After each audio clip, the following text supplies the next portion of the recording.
मेरी मम्मी बहुत अच्छी तैराक है। मेरे भाई ने अपने स्कूल में स्विमिंग कंपटीशन में पार्टिसिपेट किया था, तो मम्मी उसे घर पर ही स्विमिंग पूल में ट्रेनिंग देती थी, क्योंकि हमने घर पर ही एक पुल बनवाया था।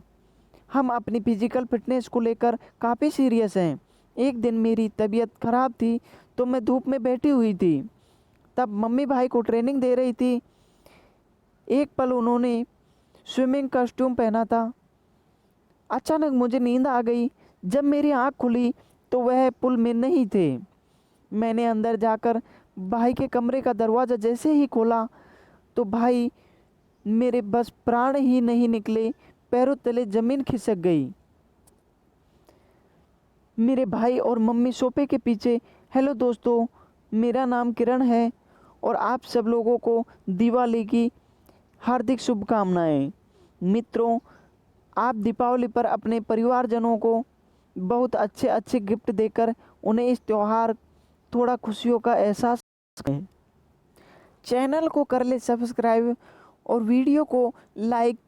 मेरी छोटी सी फैमिली है। मेरा भाई और मम्मी पापा रहते हैं। पापा विदेश में नौकरी करते हैं, तो अक्सर बाहर ही रहते हैं। मेरा भाई बीटेक सेकंड ईयर में है, फाइनल ईयर में हूँ। मेरा भाई मुझसे 1 साल छोटा है। पढ़ने लिखने में उसकी कोई खास रुचि नहीं है, लेकिन वह स्विमिंग अच्छी कर लेता है, तो हमने भी उसे स्विमिंग में ही आगे बढ़ाने की सोचा। पहले कुछ दिनों से उसका व्यवहार बदलने लगा, क्योंकि अब वह बड़ा हो रहा था और बड़े होने के साथ साथ अब उसका गलत संगतों की तरफ ध्यान आकर्षित हो रहा था। अब वह कॉलेज से हर रोज़ लेट आने लग गया। उसके कपड़ों से अब परफ्यूम की महक आती रहती थी। अब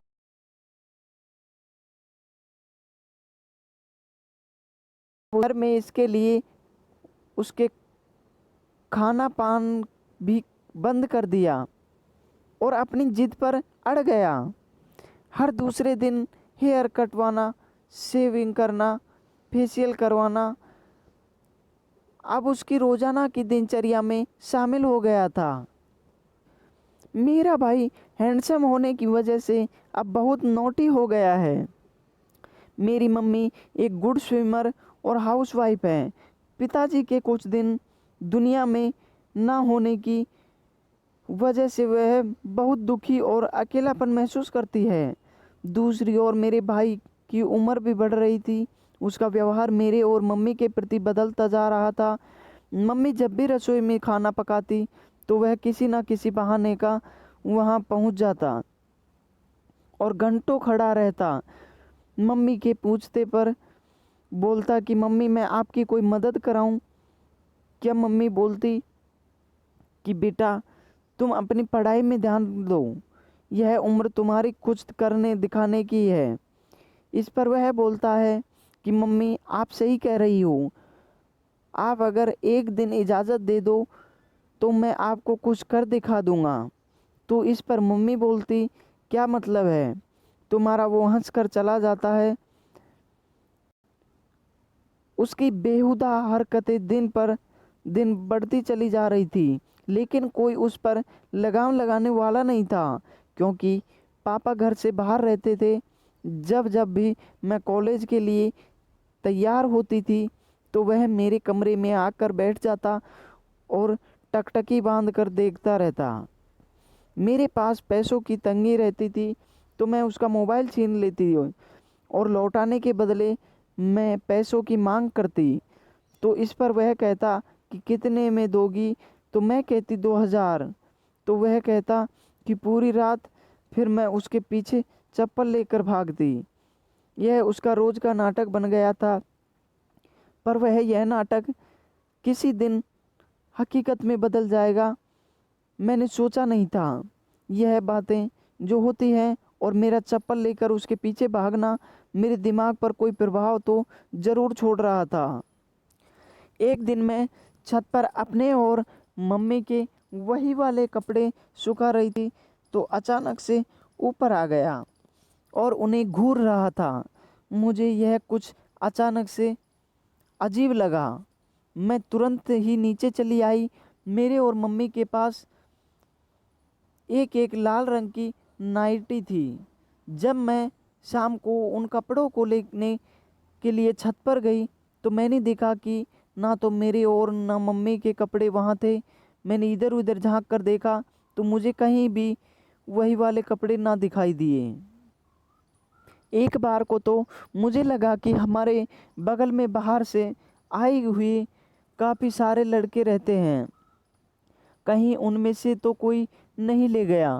फिर बाद में विचार आया कि यह भाई की हरकत हो सकती है। मैं तुरंत नीचे गई और भाई के कमरे में घुस गई।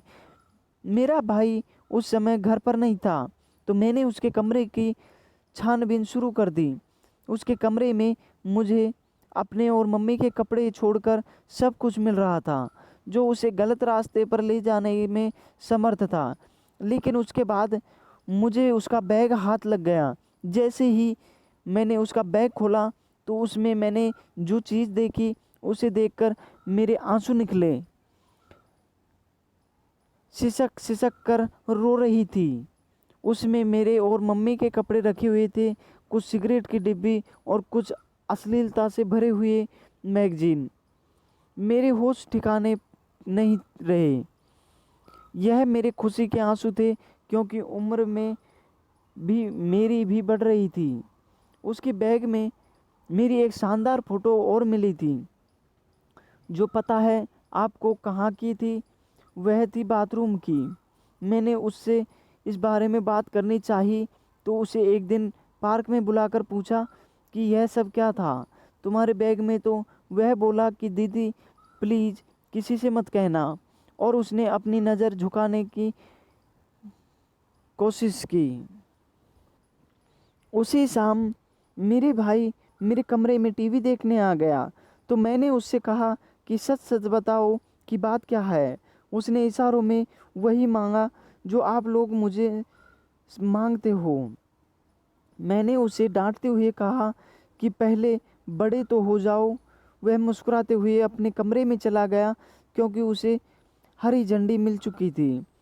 अगली सुबह जब मैं उसे चाय देने उसके कमरे में गई तो वह हाथरस जा रहा था।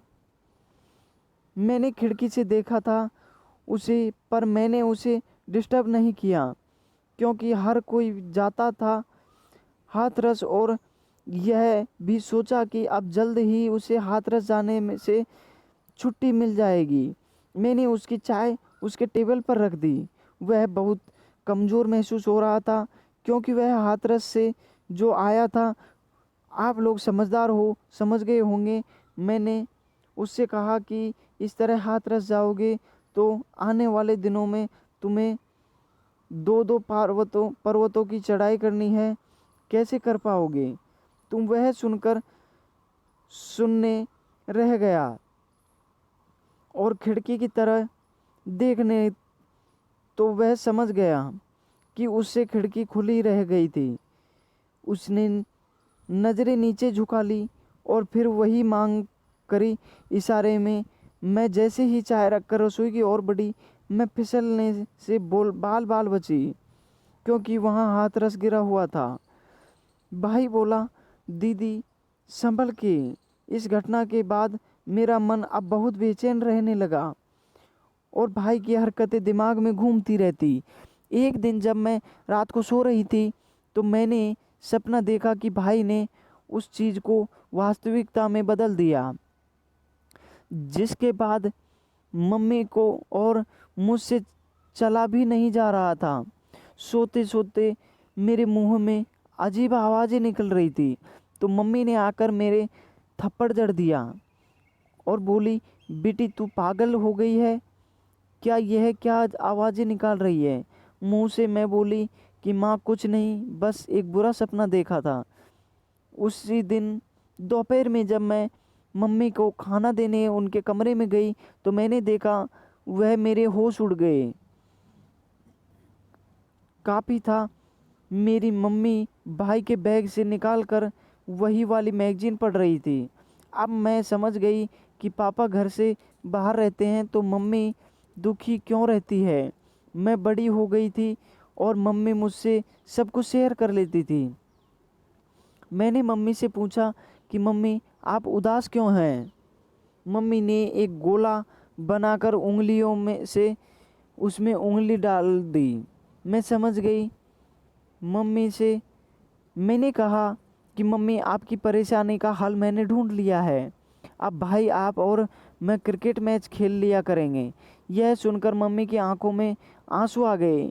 वह सोचने लगी कि मेरे बच्चे मेरा कितना ख्याल रखते हैं।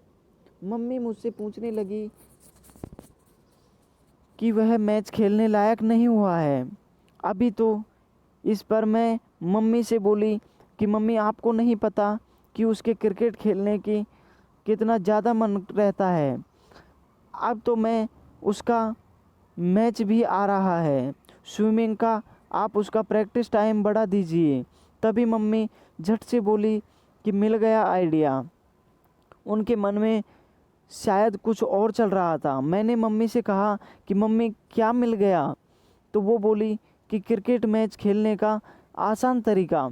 अगले दिन वह भाई को स्विमिंग कॉस्ट्यूम में ट्रेनिंग दे रही थी और मेरी तबीयत ख़राब होने की वजह से मैं धूप में बैठी थी। तभी मेरी आंखें लग गई। जब मेरी आंखें खुली तो वह पुल में नहीं थे। लेकिन काफ़ी देर बाद जब भी वह नहीं दिखे तो मैंने अंदर जाकर देखा तो मेरी हालत ख़राब हो गई। सांसें अटक गई क्योंकि उधर ताबड़तोड़ क्रिकेट मैच चल रहा था। मम्मी ने मुझसे कहा कि जाओ किरण तुम भी खेलो, बॉडी से पसीना निकलेगा तो थोड़ी हीट बनेगी तो तुम्हारी तबीयत ठीक हो जाएगी।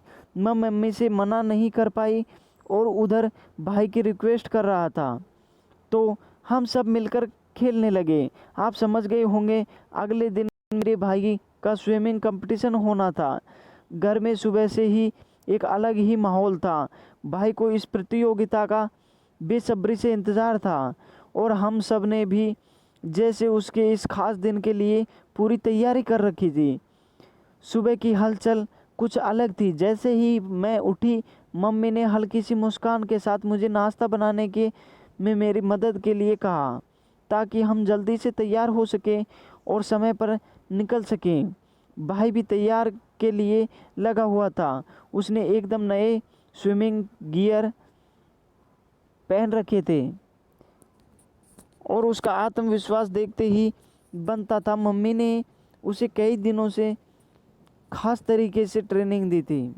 उसके फॉर्म से लेकर उसके स्विमिंग स्ट्रोक्स तक हर चीज़ पर मम्मी ने बारीकी से ध्यान दिया था। उनका विश्वास भाई के मनोबल को बढ़ाने का काम कर रहा था। मैंने भाई को कई बार प्रैक्टिस करते देखा और देखा था कि कैसे वह हर दिन बेहतर से बेहतर बनने की कोशिश कर रहा है। कैसे वह हर दिन बेहतर से बेहतर बनने की कोशिश करता है। मम्मी ने भी अपनी पूरी मेहनत और अनुभव से गाइड किया था और यह सब देखकर मुझे यकीन था कि वह इस प्रतियोगिता में अच्छा प्रदर्शन करेगा। जैसे ही हम स्विमिंग पूल की ओर बढ़े मुझे भाई के चेहरे पर एक अलग ही प्रकार की गंभीरता और जोश नज़र आया। मम्मी के चेहरे पर भी गर्व की झलक साफ दिख रही थी, मानो वे जानती थी कि भाई ने अपने अंदर वह सब कुछ बसा लिया है जो उसे जीतने के लिए चाहिए। वहाँ पर दूसरे प्रतियोगिता भी थे और सबके चेहरे पर एक तरह का तनाव साफ झलक रहा था। पुल के चारों ओर काफ़ी भीड़ जमा हो चुकी थी। दर्शकों का उत्साह, जोश की गंभीरता और कोचेस की भी उम्मीदें पूरी माहौल की प्रतियोगिता का अद्भुत एहसास दिला रही थी। जब प्रतियोगिता शुरू हुई तो भाई का नाम सुनते ही मेरे दिल की धड़कनें तेज हो गई। वह अपने निर्धारित लेन पर गया और मम्मी ने धीरे से उसके कंधे पर हाथ रखकर उसे हौसला दिया। भाई ने एक नज़र मम्मी की ओर देखा और फिर वह पूल की ओर ध्यान केंद्रित किया। जब स्टार्टिंग सिग्नल बजा तो भाई ने बिना किसी झिझक के पानी में छलांग लगा दी। उसकी हर एक स्ट्रोक और गति में मम्मी की मेहनत झलक रही थी। पुल के पानी की वह इतनी फुर्ती और आत्मविश्वास से आगे बढ़ा कि मुझे उस पर बेहद गर्व महसूस हो रहा था। मैंने देखा कि कैसे उसने अपनी रणनीति के मुताबिक शुरुआत में अपनी गति को संयमित रखा और धीरे धीरे अपनी स्पीड बढ़ाई। यह तकनीक मम्मी ने ही उसे सिखाई थी ताकि वह अंत तक अपनी ऊर्जा बनाए रख सके। जैसे जैसे वह आगे बढ़ता गया, दर्शकों का उत्साह और बढ़ता गया। लोगों की तालियां और उसकी हर एक स्ट्रोक पर जोश से भरपूर चीखें हमारे अंदर नई ऊर्जा भर रही थी। पूरा स्विमिंग कंपटीशन कुल 4 राउंड में बटा हुआ था और भाई ने पहले ही राउंड में बढ़ता बना ली थी। उसके बाद मम्मी ने उसकी हर स्ट्रोक पर ध्यान रखा और समय समय पर उसकी गलतियों पर उसे इशारों से सुधारने की कोशिश की। दूसरे राउंड में उसने थोड़ी गति से शुरुआत की, लेकिन जल्दी ही उसने अपनी तय पकड़ ली। मम्मी का अनुभव और मार्गदर्शन भाई की सफलता का आधार बन रहे थे। तो मम्मी के दिए गए टिप्स ने उसे आत्मविश्वास बनाए रखने में मदद की। उसने कहा, मम्मी अगर आपने मुझे ट्रेनिंग ना दी होती तो मैं शायद यह कंपटीशन नहीं जीत पाता। मम्मी के चेहरे पर एक गहरी खुशी थी और उन्होंने भाई से कहा, बेटा मेहनत तुम्हारी थी, मैंने तो बस तुम्हें सही दिशा दिखाई थी। भाई ने अपनी जीत की पूरी कहानी विस्तार से हमें सुनाई, जिसमें उसने बताया कि कैसे उसने हर स्ट्रोक पर मम्मी की दी हुई सलाह का ध्यान रखा और अपने धैर्य को बनाए रखा। उसने यह भी बताया कि कैसे उसने अपने हर प्रतिद्वंदी की हरकतों पर नज़र रखने हुए अपनी रणनीति बनाई और आखिरकार जीत हासिल की। उसकी इस कहानी में मम्मी के दिए हुए मार्गदर्शन और भाई के खुद के आत्मविश्वास का अद्भुत मिश्रण झलक रहा था। तो दोस्तों, आज की वीडियो पूरी हो गई और चैनल को लाइक और चैनल को सब्सक्राइब करें। वीडियो अच्छी लगी तो वीडियो को लाइक करें। थैंक यू दोस्तों।